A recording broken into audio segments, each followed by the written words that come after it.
Ben Silbermann is the founder of Pinterest, which curates and catalogs people's interests. Ben.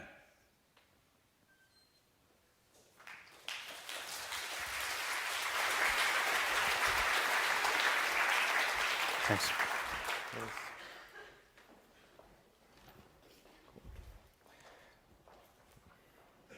All right. Can everyone hear me okay? So, for as long as I remember, ever since I was a kid, I've been a collector. Right? I collected stamps and I collected baseball cards. And my hobby growing up was that I used to collect insects. Right? I grew up in the Midwest, I grew up in Iowa, and I would spend all my afternoons kind of catching beetles and bringing them home. And at night, I would organize them into these collections. Right? You'd categorize them, you'd put them into cases, and you'd organize them. And for as long as I remember, that was the way that I expressed myself. Right? And it was all going swimmingly, I think, until my 11th birthday. I unleashed something like 25,000 ants into my home. And that was like the beginning of the end of my career in entomology. But I think that I've always been fascinated with this human behavior around collecting things. I think that most people, in some facet of their life, have a notion of collection around them.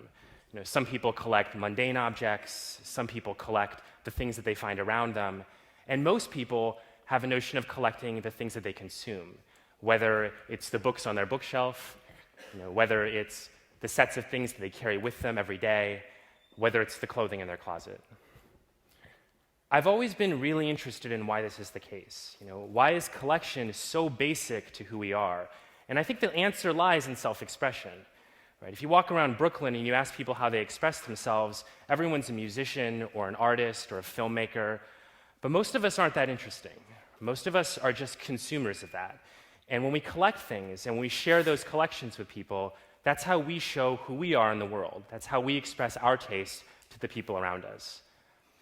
So what I want to talk about today is how this notion of collecting is going online, and how it's going online at scale, and how it's fundamentally changing the way that regular people discover the things around them. And I think the place to start is back kind of in the dark ages of the internet, 2001, a long time ago, when the basic social media platforms started getting built. Right? So writing went into Blogger, photos went into Flickr, videos went into YouTube. And if you remember the chatter at the time, even though there were a lot of people using these services, there was a huge amount of skepticism from incumbent media on whether this mattered at all. People were saying things like, why would I read someone's random writings when I have the New York Times? Why do I want to watch a video of some random person's baby when I don't even want to watch all the videos of my own baby? Right? And this is what happened, right? I don't think even the creators of YouTube really understood the scale of what was going on, right? This video has been viewed 242 million times, right? 2.5 Super Bowls worth of time have been spent on just this video. And I think that what it taught people was that regular people, just doing things that they love, just expressing who they were, could command huge audiences.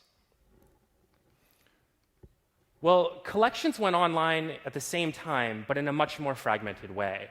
So there were separate communities that were built up for music, for food, for reading, for wine, for running. And the reason from a technology standpoint was that if you're building web products, it was really hard to build a community that encompassed all of these at once. But if you cast aside the technologies for a second, if you put that away, what you found was that the design patterns, the sort of behavior patterns behind these services was actually incredibly similar, and there were 3. The first was that it was critical to make collections very personal. Right? Your identity on these sites was not about where you went to school, it was about the things that you were putting into your collection. Right? The second was that they created a culture of sharing. Your method of interacting with people at that time wasn't about status messages, it wasn't about poking people, it was about trading the items in your own collection, about giving them and taking them and making them your own.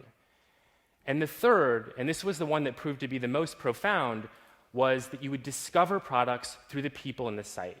These weren't efforts to crowdsource the biggest collections of books or to get all of the music under one roof.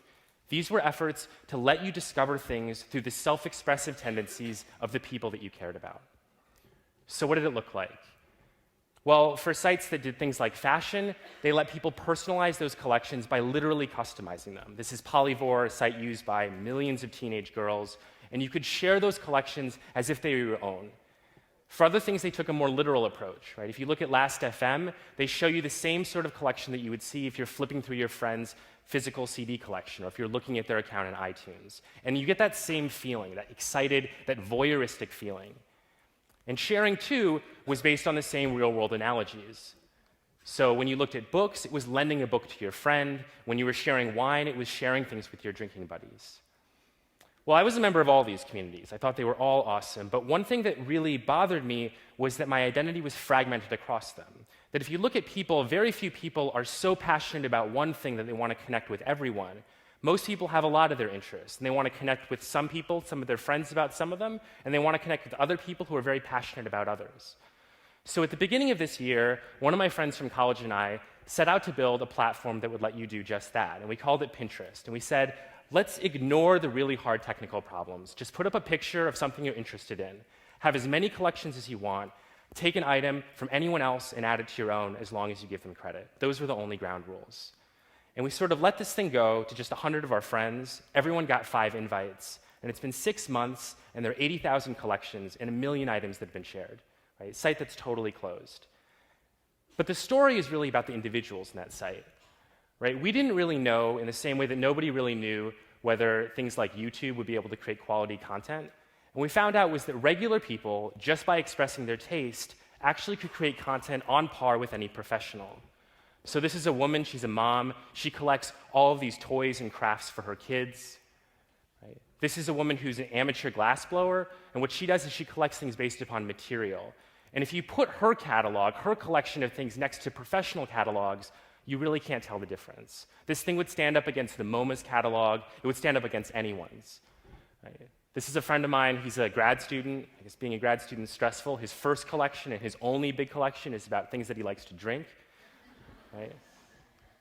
Right? This is a woman named Jody. She could have collected anything in the world. There are no restrictions on the site. And the way that she wanted to express herself to the people in this community is that she wanted to say, this is the stuff that I love from anthropology. Right? And I think there's something really incredible about that, because the identities that emerge about a person, right, what you learn about a person through their collections are actually very true to who they are. Right? We actually had people come to meet a few months after they created the site, and people had formed real bonds, not by connecting with each other offline or calling each other up, but by just connecting through each other's taste. Well, why does that matter?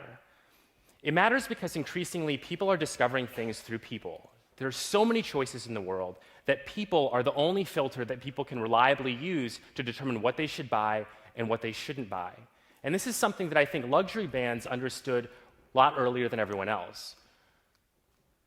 I think luxury brands understood that if you associate your brand, if you associate your products with a lifestyle, with a person that people aspire to be, they'll take that cue and they'll use it to purchase those products because they can be part of that image. Right? This is the formula that's worked for years and years and years, and it's worked in every vertical. But what the change that I think is happening right now is that these people are being replaced by everyday tastemakers. Right? I would rather ask my friend who's fashionable at work, my friend who knows the good restaurants in New York, what they think. And while individually, none of these people have the same level of celebrity that maybe Ashton Kutcher or Federer has, but individually and cumulatively, we end up with a huge number of connections, right? And this is actually where I think the people in this room are sitting, right? You're sitting in a world where people now are the owners of your brands, right? All of the traditional media sources are shrinking, you have less reach coming through traditional channels, and you have to ask yourself, how am I going to get regular people to self-expressively share the things that I want? And there are all sorts of people that are pitching you answers. Right? I used to work in the ad industry. I worked at Google. We were doing display advertising. We would spend our day. We would talk about day parsing and CPMs and reach. And now those same people are working at agencies, and they're talking about how they need to be on Foursquare, or you need to have an iPad app, or you need to be counting your tweets or your followers. I think that brands, if they're going to be really successful, actually have to take a different approach. I don't think those metrics matter right now. I think that it's early days for social media, and instead, they need to focus on the same behavioral patterns that have underpinned all of the communities that came before them. They need to think about, how do I make the items in my collection personal? They need to understand, how do I create a culture of sharing that delivers self-expressive benefit? And they need to understand the connections that people form with individuals are ultimately going to be the way that they discover the products in the future. Thanks.